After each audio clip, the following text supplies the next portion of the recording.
Alright. Alright.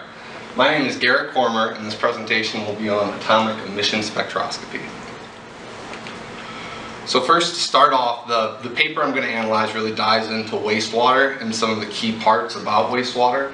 So according to a study done by the EPA, first off, wastewater, our usage of water is actually increasing by twice the rate of the population. So it's a growing problem. In addition, as more places urbanize and grow, it's a growing problem across the world. So really it's something that we need to address now. Here's another chart from an EPA study done in the 90s, and you can see really what our water usage is going towards. And one of the most important things I saw was leaks, so obviously infrastructure in America is kind of a big deal. Okay, so where does this wastewater go when it's flushed down your faucets or down your toilet? Well, it goes to a wastewater treatment plant, and then what factors do they do to change the water so it can be redistributed into the ecosystem and turned into usable material? So they produce sludge, and sludge is a byproduct of this wastewater. There are 4 different types of sludge: primary, secondary, dewatered and digested, and compost. So little facts on these 4 different types. Primary sludge would be your rough sludge, comes right out right after filtration. Secondary sludge is allowed times to digest. And then your dewatered and digested sludge, you take roughly half the water content out, so it's a lot less water content and it's been digested. And then compost is really the full extraction of the water out of the sludge. So then this has impacts on agriculture, economy, and individuals. Sludge is commonly used in the study that I will be talking about. It's used in Seville, Spain for agriculture, but similar processes are done all across America. So what they do is with this sludge, crops and plants take a lot of nutrients out of the soil. So then the sludge is used to kind of redistribute some of these metals and minerals back into the soil. So it's good for agriculture, it helps improve crop yield. It's good for the economy because higher yield means more money for farmers. And then it's also good for individuals. Us as consumers, we want good crop yield. We don't want to have to pay more for our food. And this is definitely one way that we're reducing those costs. Okay, so my article was titled Heavy Metal Extractable Forms in Sludge from Wastewater Treatment Plants, and it was done by the University of Seville in Spain. And then the objective of their real study was to just quantify these metals from sludge produced from 5 different wastewater treatment facilities across Seville. So you can see sample concentration and purification was really the first step they had when conducting this study. And then inductively coupled plasma atomic emission spectroscopy, that was the means they used to analyze and quantify these metals. And then the determination of detection range and application to the environment, that's really when they finally got the numbers. They saw, where does it apply? What does this mean to farmers? What does this mean to the consumers? What is the issue with these metal concentrations? So here's the initial sampling plan they had. As you can see, it's all around Seville City. You can see that there are some places more urban, and you're going to see higher industrial metals at those facilities. And then you can also see that there are some places, out in the middle of nowhere, you're going to see the agriculture runoff, some other various facts about wastewater. Okay, so the preparation step. So before anything was done with the sludge, before it was dewatered, first they did an analysis of the water content and the organics and inorganics in the sludge. This gives a good idea of how beneficial the sludge is ultimately going to be for agriculture. So it's one key fact that they tried to analyze. After the sludge was dried, it was continually stirred to avoid fungus buildup, and then it was sieved through a 2mm sleeve followed by a 63-micron sieve. So sample characteristics. So here are some of the highlighted important facts I saw. Nitrogen and phosphorus are obviously 2 things you want in your soil. It really helps plant growth. But then you can also see the organic and the inorganic and water content. So as I was telling you before, the primary sludge and secondary sludge water contents are both relatively high, and then as we get into the dewatered, that water content's cut. And finally, compost, the smallest of all the sludges. So there you can see all the different measurements they had. You can see that it goes through a range from 29.7 to 52.6 for inorganic. And that's because they tested these 5 different facilities, so that's the range that it fell for on average between each of the 5. So after they did this initial, determination of concentration of inorganics, water, and organics, then they moved into the metal preparation or total analysis. So for this step, they took 1 gram of the dried sludge and they added these acids, fluoric acid, nitric acid, and perchloric acid. Then they followed that with the digestion through microwave. This was a 400-watt microwave done at 60% power for 25 minutes total. And this is a really common technique for extracting metals from soil. You acidify and that draws a lot of the metals out, and then you microwave to excite them, which causes them to move into solution. So after this step was done, they added 4 grams of boric acid to just further solidify that all the metal was extracted from their sample. And then they filtered and transferred it into a 50 ml volumetric flask. After they transferred it to this 50 ml volumetric flask, they then centrifuged it multiple times to increase purity and remove any larger solid contaminants that were still existing after the 63 micron filter. Okay, so here are the results for the total metal analysis for just compost. These are kind of, a lot of numbers, hard to read, so I highlighted some of the important parts that I wanted to talk about in my presentation. So first you can see the aluminum and the iron concentrations in green. These aluminum and iron concentrations, if you're just looking at the data, seem to be really high. I mean, 4,000 versus 100, 600.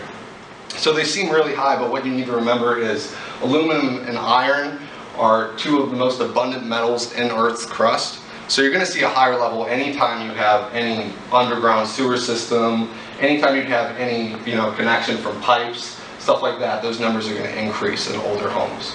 So then another important thing, you see mercury right here. Across the board, mercury fell below the detection limit. So after this point in the study, they omitted this data. And then you can see manganese and zinc, and I'll talk to you more about really the importance of that as the presentation goes on. But just to see where it exists in these forms, it's quite high compared to some of these other common metals such as nickel, lead, titanium. Okay, so after they did this initial metal preparation step where they just found the bulk of the metal in the sample, then they did an aliquots type of measurement for it.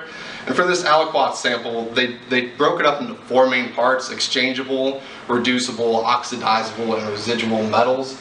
And we'll talk more about the importance of that in a minute, but as you can see, first they dried samples, massed them into the 1 gram. After they had this 1 gram, they added 40 mLs of acetic acid, and it wasn't at a strong molarity, I believe 0.1 molar, so it wasn't very strong. And then they shook it end to end at 40 RPMs. Here's an example of a shaker they used, derived from the Thomas Mason website. And then you can see the solids was centrifuged out. So they followed a lot of the same steps from that total metal analysis as far as centrifuging goes. They centrifuged multiple times, extracted the liquid. That's what went on to be analyzed rather than the solid. So here you can see the steps they took for some of the other metal types. So you can see exchangeable was taken out first, reducible was taken out next, and for that they used acidic conditions. And then oxidizable, they used hydrogen peroxide as the form OH radicals to help get some of those metals out of solution. And then you can see residual, they used microwave digestion. The exact same step they did in the total metal analysis were followed for that. So now as you look at them, they did them in order of which they would elute out of the soil. So this kind of poses like significance for us. So your exchangeable metals are far more likely to elute out of the sludge once it's used for crops or agriculture, followed by your reducible, things like acid rain, to get those to elute from the soil, and then oxidizable and residual. So these pose really the smallest threat overall, the oxidizable and residual, compared to these, which pose a much larger threat as far as leaching out into the water system and into the ecosystem, or on the crops that are being grown and developed. So sample analysis. The sample, as I said, used inductively coupled plasma atomic emission spectroscopy, and the main reason for this is the signals you get from your spectrometry are very fine lines that are unique for each compound. So even if you have lines that overlap, you can signal out one line and use that line to just quantify whatever metal you're looking for. So this means that you can do a wide variety of metals as long as you have the proper equipment to do so. They based their study off of the determination of heavy metals in sewage sludge by microwave acid digestion and inductively coupled plasma atomic emission spectroscopy. This was done by Alonso Alvarez at another university in Spain. While I was unable to look up the actual specs they used for their analysis, from reading the abstract I was able to deduce that they did run all of their samples at one time. So they were able to quantify lead, aluminum, nickel, all of these different compounds through one run. So here you can see the instrument model they used. Now this study was published in 2005. They initially submitted it in 2000 to be analyzed, and one fun thing, the instrument weighs over 400 pounds, and at the time they were doing the study, it ran on floppy disk. So we have a lot newer equipment now, but you can see that tried and true, it still works. So this is the results from the aliquot metal analysis. And first I'd like to point out just the exchangeable and reducible metal forms. So if you can see in purple are manganese and zinc, and I wanted to compare those really to aluminum, iron, all these other ones, even though the total metal concentration was really high. When you're looking at just these two forms, it's much, much, much lower. I mean, you have 77, you have, hundreds, 200 range compared to these much lower forms, most below 0.1. So this really shows how zinc and manganese can really affect the environment and can affect us as the consumer. So they pose the most significant risk, where a lot of these other ones really don't pose a risk to us and our consumption or the agriculture business.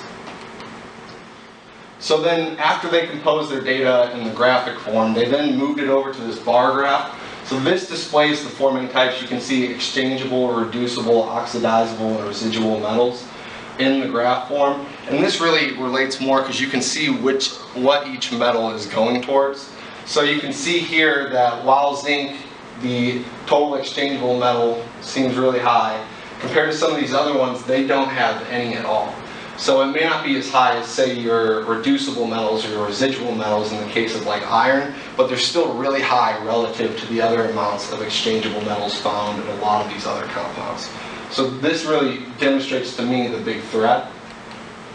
So now here, this shows all four of the different sludge types. You can see your primary sludge, your secondary sludge, your dewater and digested, and your compost.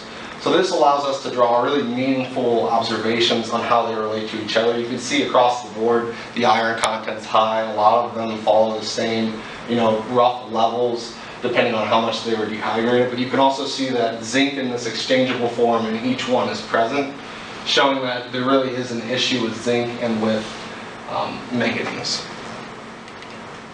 So the results and data. So in the end, they looked at how does this affect us? What do our results mean? And first, they compared them to the required numbers given by the International Agriculture Association, and all of the levels they found were below this. So zinc, manganese, all of them were still below the levels required based on an international association. And then the other good part of this is many of these metals, and they benefit crop yield. So putting them in the soil isn't bad for us, it's actually good for the economy and good for agriculture.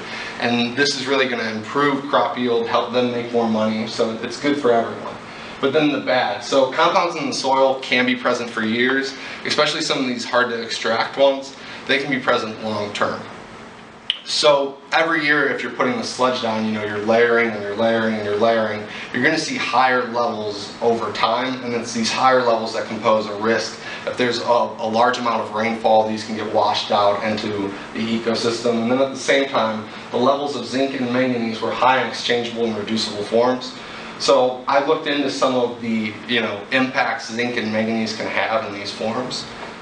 And according to HAZMAT, a government agency, you can see the signs of zinc poisoning as well as manganese.